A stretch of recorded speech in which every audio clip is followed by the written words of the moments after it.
बहुत आश्चर्य का वातावरण बनया। लिव ला के सारे सुन रहे, वार्तालाप इंज हो रही है जिवें कोई बोल भी नहीं रहा, पर बोल सारे पसरे हुए, शब्द सर्वव्यापक है। फिर थोड़े चिर मगरों उस तेजमय तख्त उत्ते उस अद्वितीय तेज पुंज कारणा दे कारण परम स्वरूप भगत वत्सल देव परम पावन अपने मुखार बिंद तो एक पवित्र भाव अपने सन्मुख बैठे प्यारे अनंत भगत दे प्रेम नाल पूर्त हिरदे नूं होर बेअंत प्रेम नाल परिपूर्त करने लई प्यार विच स्निग्ध होया इंज प्रगटिया, जिस नूं भगत जी ने इउं उचारण कीता है, दास आनंद मेरो निज रूप दर्शन निमख ताप त्रय मोचन परसत मुक्त करत ग्रह कूप रहा। मेरी बांदी भगत छड़ावै बांधै भगत न छूटै मोहे, एक समय मोह को गह बांधै तो फुन मोह पै जवाब ना होए। मैं गुणबंद सगल की जीवन मेरी जीवन मेरे दास, नाम देव जाके जी ऐसी तैसो जाके प्रेम प्रगास। सारी सभा दे पवित्र सिर खुद ब खुद लियोले और सब ने वड्डे अदब नाल नमस्कार कीते। कुछ पला मगरों वो प्यारा भगत जो भगती दे तारा मंडल विच चंद वांगू शब दे रहा सी, तख्त पर बैठे सूरजवत चमकदे प्रतिपालक दे सामने इस तरह खड़ा दिसया जिकुर साडे संसारी जीवां विच कोई आग्याकारी पुत्र प्यारे पिता दे सामने हाथ जोड़ के ते सिर झुका के पिता दी थापी लैन लई खड़ो जांदा है। इस प्रकार दी दशा उस श्रोमणी महान आत्मा ने नेत्र खोल के देखी ते प्रेम में निम्रता नाल इस भाव दी पवित्र बेनती उचारण कीती है। क्या गुण तेरे सार संभाली मोह निर्गुण की दाता रे, बै खरीद क्या करे चतुराई, ए जियो पिंड सब थारे, लाल रंगीले प्रीतम मन मोहन तेरे दर्शन को हम बारे रहा। प्रभ दाता मोहे दीन भिखारी, तुम सदा सदा उपकारे, सो किश नाही जे मैं ते होवै मेरे ठाकर अगम अपारे। क्या सेव कमावां क्या कहे रिझाऊं, बिद कित पाऊं दरसारे, मित नहीं पाईऐ अंत ना लहीऐ, मन तरसै चरना रे, पावो दान ढीठ होए मांगो, मुख लागै संत रेना रे, जन नानक को गुर कृपा तारी, प्रभ हाथ दे निस्तारे। इस बेनती नूं श्रीमान तेज स्वरूप जी ने समाप्त होने तो पहले अपने उस पवित्र शब्द नाल जिस तो संसार रचिया सी ये वर बख्श दिता। मैं अपना सुत तोहे निवाजा, पंथ परचुर करबै को साजा, जाहे तहां तै धर्म चलाए, को बुद्ध करन ते लोक हटाए। ये नियम ये वर ये वड्याई ये अकाल पुरख प्रभु की अद्वितीय कृपालता कुछ ऐसी अकहे अते आश्चर्यता के असर नाल भरी हुई सी कि जिसका समझना जीव मात्र लिए बहुत कठिन है। उस तेजस्वी तख्त पर विराजमान तेज दे प्रताप दा पुंज, पिता नालों वधिक कृपाल स्वरूप दा प्रकाश प्रेम दी लहर नाल चूम चुमाउंदा अपने सामने बैठे ते नवाजे हुए प्यारे भगत पर ऐकरा पसरिया कि दोहां दा रूप एकता दे रंग विच रंगिया गया। नजर की डाडी डूंगी साह वट के लाई हुई नीज भी फर्क करनों आतर हो गई। मानो द्वैत एक रूप हो गया। इस मेल का रूप समझना तो कठिन है, पर आनंद की समझ लई अगे लिखे शब्द का भाव सहायता करता जरूर है। जल दुध न्यायी रीत, अब दुध आंच नहीं, मन ऐसी प्रीत हरे।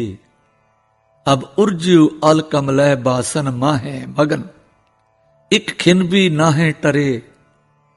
पुनः निस्कुरंक जैसे नाद सुन सरवणी हियो डिवै, मन ऐसी प्रीत कीजै, जैसी तृण पतार उर्जी प्रह सिवै।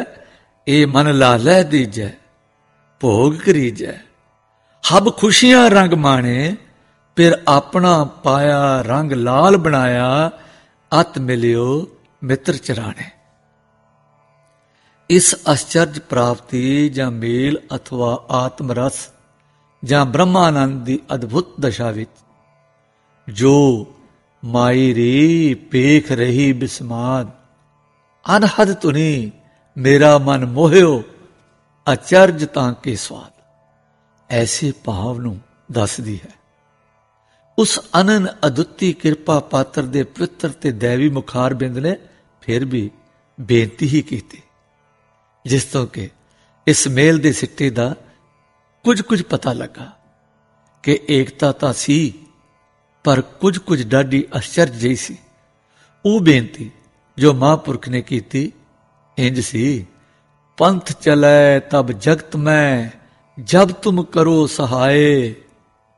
और फिर एक बारी उस जगतातार प्रेम पुंज की ज्योति विचों एक होर वरदान का भाव प्रगटिया, जो इस तरह स्फुट है। गाशो पुत्री राजकुमार, नाम पढ़ो सच दोत सवार। फिर सर्वशील ममंगशील सर्व पवन मम पवन, सर्व कर्तम ममंग करता, नानक लेप शेप ना लिप्याते। जादे वर प्राप्त होया, तद सारी संत मंडली ने हाथ जोड़ के प्रार्थना संयुक्त इस भाव की आशीर्वाद मानो गायन की। मन करहला मेरे साजना, हर खर्च लिया पत पाए। हर दरगे पहनाया, हर आप लया गल लाए। सतगुर पास बिनंतियां, मिले नाम आधारा। तुठा सच्चा पातशाह, ताप गया संसारा। भगतां की टेक तू, संतां की ओट तू, सच्चा सिरजनहारा रहा। सच तेरी सामगरी, सच तेरा दरबारा। सच तेरे खजीनिया, सच तेरा पासारा। तेरा रूप अगम है, अनूप तेरा दरसारा। हाउ कुर्बानी तेरिया सेवका, जिन हर नाम प्यारा। सभे इच्छा पूरियां, जा पाया अगम अपारा। कहो नानक मिलिया पार ब्रह्म, तेरिया चरना कहो बलिहारा। हुण ओ वेला आया जिसनूं संसारी विछोड़ा आखदे ने, पर संसारियां दे विछोड़े विच तां मेल दा नां नहीं ना हुंदा, पर यह विछोड़ा कुछ होर ढंग दा, दैवी ढंग दा। इस विछोड़े दे हो गया भी मेल विच फर्क नहीं रहिंदा। सुरत दूर नहीं हुंदी, शरीर दूर हुंदा, की फर्क पैंदा? प्रकृति दे बने हुए शरीर दा मानो एक गिलाफ जिहा उस अभौतिक रूप दे उत्ते चढ़ जाता है, पर वह मेल विच फर्क नहीं पाउंदा। जिक्र किसी जगदे दीवे दे उदाले शीशे दा गिलाफ रख दईए ना, जिहड़ा उहदे चानणे नूं किसी प्रकार रोकदा नहीं, पर हां एक पर्दा जिहा जरूर लाट दे दुआले हो जाता है। भावें पर्दा सारी सृष्टि दे आले दुआले होवे जां रोशनी दे आले दुआले होवे, पर रोशनी और संसार दे दरम्यान विच वो पर्दा हुंदियां भी पर्दा नहीं हुंदा। ये साडी समझ विच तां नाम मात्र ही है, बयान नहीं हो सकता। पर जिन्हां प्रेमियां नूं इस विछोड़े दा सल सहना पैंदा है ना, ਉਹੀ ਇਸ ਦੀ ਪੀੜਾ ਨੂੰ ਠੀਕ ਸਮਝਦੇ ਹਨ। ਵਿਛੋੜਾ ਤੇ ਵਿਛੋੜਾ ਹੈ, ਪੀੜਾ ਤੇ ਪੀੜਾ ਹੈ, ਇੱਕ ਸਨਮੁਖ ਦਰਸ਼ਨ ਹੈ, ਇੱਕ ਅਨੁਭਵ ਦਰਸ਼ਨ ਹੈ। ਥੋੜੇ ਜਿਹੇ ਵੀ ਕਿਤੇ ਬਿਰਤੀ ਟੁੱਟ ਜਾਵੇ, ਅਨੁਭਵ ਦਰਸ਼ਨ ਦੇ ਦਰਮਿਆਨ ਵਿੱਚ ਕੋਈ ਕੰਧ ਖੜੀ ਹੋ ਜਾਂਦੀ ਹੈ। ਸਨਮੁਖ ਦਰਸ਼ਨ ਦੇ ਵਿੱਚ ਹਉਮੈ ਆ ਜਾਏ, ਮੈਂ ਆ ਜਾਏ, ਭਾਵੇਂ ਦੀਵਾਰ ਖੜੀ ਹੋ ਜਾਂਦੀ ਹੈ। ਇਸ ਲਈ ਅਸਚਰਜਾ ਦੀ ਗੱਲ ਹੈ ਕਿ ਨਾ ਤਾਂ ਮੇਲ ਵਿੱਚ ਫਰਕ ਆਉਂਦਾ ਹੈ ਤੇ ਨਾ ਸਰੂਪ ਭੁੱਲਦਾ ਹੈ, ਨਾ ਪਿਆਰ ਘਟਦਾ ਹੈ, ਨਾ ਵਿੱਥ ਪੈਣੀ, ਨਾ ਵਿਛੋੜਾ ਪੈਣਾ। ਕਦੋਂ? ਜਦੋਂ ਸਨਮੁਖ ਤੇ ਅਨੁਭਵ ਦਰਸ਼ਨ ਇੱਕਮਿਕ ਹੋ ਜਾਣ। ਪਰ ਇਸ ਦੀ ਯਥਾਰਥ ਸਮਝ ਉਚੇਰੀ ਹੈ। ਇਸ ਬਿਰਹ ਦੀ ਪੀੜਾ ਨੂੰ ਉਸੇ ਸੱਚੇ ਪ੍ਰੇਮ ਪੁਤਲੇ ਮਹਾਂਪੁਰਖ ਨੇ ਆਪ ਹੀ ਇਸ ਪ੍ਰਕਾਰ ਵਰਣਨ ਕੀਤਾ ਹੈ।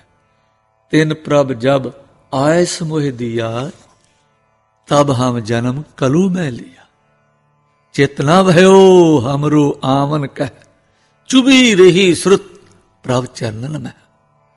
ज्यो त्यों प्रभ हमको समझायो, इम कह के ये लोक पठायो। गल की प्यारे पिता दे निवाजे हुए, हौमे दा पूर्ण अभाव कर चुके हुए, पर उपकार दे अवतार श्री दिव्य स्वरूप महात्मा आग्या अनुसार आनंद रूपी महल विचों नगरी विच आए। सारी संत मंडली अदब वास्ते नाल आई। की देखते हैं कि एक अत मनोहर पुष्प विमान पिया है, जिसका नाम है हुक्म। इसे नाम नाल सादे ने। इस विच ये शक्ति है कि आत्मक शरीरां नूं विच बिठा के बिना कुछ वक्त खर्च किए फुरने विच ही सफुरन हुई जगह ते पहुंचा देता है। इसकी रचना भी अपातक है। इसके चुकन वाले चार देवते प्रकाश रूप ने। किहड़े किहड़े ने? एक तो है सबर, दूसरा है शुक्र, शुकराना करना, तीसरा है भाना, ते चौथा है रजा विच रह के उहदे हुक्म की पालना करना, उहदे हुक्म विच रहना। हाँ, जद वो दैवी महात्मा जो पिता दा हुक्म पा के जगत दे दुख दूर करन निमित ऐसे सुख अस्थान तो दुखा सुखां दे भागी होण लई उस पुष्प विमान विच विराजिया, तद सारे महात्मा ने जो संसार दे आरंभ तो अज तक हुए सन, और सारे संतां साधा फकीरां ने जो उस अभौतिक और निराकार शहर दे वासी सन, बड़े प्रेम नाल सिर नवाया। फिर बड़े अदब ते शरधा नाल वाहिगुरु दे प्रेम विच भरे इस तरह आप मुहारे गाया। भजस्तं रहा आगाध ब्याद नासनं, प्रिय परम उपासनं, त्रिकाल लोकमान है, सदैव पुरख प्रधान है। ततस्त्वं ततस्त्वं रहा कृपाल दयाल कर्म है, अगंज भंज परम है, त्रिलोक लोकपाल है, सदैव सर्वदयाल है। जपस्त्वं रहा महान मौनमान है, प्रेम परम प्रधान है, प्राम प्रीत शनानासनं, सदैव सर्वपासना। प्रचंड अखंड मंडली उदंत रासथली, जगंत जूत ज्वालका, जलंत दीप मालका। हुण वो पुष्प विमान हेठां नूं तुरिया। करोड़ा देवते संत महात्मा पूर्ण पुरख कतारां बन्नी खड़ोते देखदे सन। सब दे हिरदे शरधा ते अदब नाल भरे हुए सन। चार चफेरियों नमस्कारां हो रही सन और जय जयकार दे शब्द ते पुष्प दी वर्षा हो रही सी। जय देव शब्द पुकार है, सब फूल फूलन डार है। जद ए विमान उस शहर थी चलिया गया